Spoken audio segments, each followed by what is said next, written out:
इस वीडियो के अंदर हम कुछ ऐसे मिथ के बारे में बात करने वाले हैं जो कहीं ना कहीं आपने सुने होंगे अपने दोस्तों के पास से, सीनियर के पास से, या फिर आपने खुद ही एज्यूम किए होंगे, जिसका रियलिटी से दूर दूर तक कोई नाता नहीं है। सबसे पहले मिथ के बारे में बात करते हैं, वो है कॉम्पिटिटिव प्रोग्रामिंग। मैं मेरा एग्जाम्पल लेता हूँ। मैं टायर 3 कॉलेज से हूँ। मेरी कॉलेज के अंदर भी कितने सारे ऐसे स्टूडेंट थे जिनको कॉम्पिटिटिव प्रोग्रामिंग के बारे में कुछ पता ही नहीं था। तो आपको इस चीज़ का ध्यान रखना है। मैं आपको ये नहीं बोल रहा है कि आप 5 star coder, 6 star coder, 7 star coder बन जाए। लाइक आपको इतनी प्रोग्रामिंग आनी चाहिए कि जिसकी हेल्प से आपके पास कोई भी प्रॉब्लम आए या फिर क्वेश्चन है तो आपको वो इजीली अप्रोच कर पाओ with the help of competitive programming. मुझे भी पता है कि लाइक कॉम्पिटिटिव प्रोग्रामिंग की जर्नी डिफ़िकल्ट होती है।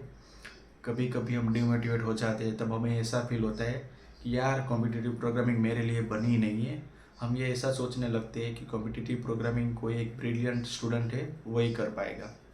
तो हम क्या सोचते हैं कि जो भी कोई ब्रिलियंट स्टूडेंट होगा उसने भी अपने स्टार्टिंग के टाइम पे कुछ मेहनत की होगी, एफर्ट्स लगाए होंगे, तब जाके वो क्वेश्चन सोल्व कर पा रहे हैं।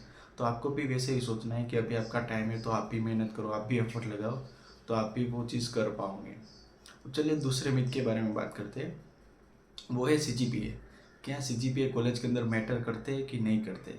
तो जी हाँ, CGPA कॉलेज के अंदर ज़रूर मैटर करते हैं। आपकी कॉलेज के अंदर कितनी सारी कंपनीज आ रही होगी, उनमें से कुछ ऐसी भी कंपनी होंगी जिन्होंने अपना क्राइटेरिया डिफाइन किया होगा कि 8 CGPA से ऊपर वाले ही बच्चे उनके एग्ज़ाम को दे सकते हैं। तो उस टाइम आपके 8 CGPA से कम होंगे तो आप उस कंपनी के अंदर बैठ नहीं पाएंगे। तो आपको 8 CGPA मेंटेन करने हैं अपने कॉलेज के टाइम के दरमियान। अब बात करते हैं तीसरे मिथ के बारे में, कि जो है प्रोजेक्ट। कभी कभी हम क्या सोचते हैं कि जो भी कोई बड़ी बड़ी कंपनीज होती है उनको क्रैक करने के लिए हमें अच्छे अच्छे प्रोजेक्ट आने चाहिए, वो भी एडवांस टेक्नोलॉजी के। लाइक आर्टिफिशियल इंटेलिजेंस हो गया, मशीन लर्निंग हो गया, ब्लॉकचेन हो गया। तो उसके अंदर में प्रोजेक्ट आने चाहिए तभी हमारा उस कंपनी के अंदर सिलेक्शन हो सकता है। तो ऐसा नहीं है। आपको जो भी कोई पर्टिकुलर टेक्नोलॉजी आती है, वो टेक्नोलॉजी कोई भी हो सकती है। एंड्रॉइड डेवलपमेंट हो सकता है, वेब डेवलपमेंट हो सकता है, UX डिज़ाइनिंग हो सकता है, साइबर सिक्योरिटी हो सकता है। आपको जो भी पर्टिकुलर टेक्नोलॉजी आ रही है उसके अंदर आप प्रोजेक्ट बनाओ। उस प्रोजेक्ट के बारे में आपको सब कुछ जानना चाहिए, उसके क्या क्या प्रॉन्स है, क्या कौन से, उसमें कौन कौन सी लिमिटेशन है, उसमें क्या हम फर्दर इम्प्रूवमेंट कर सकते हैं।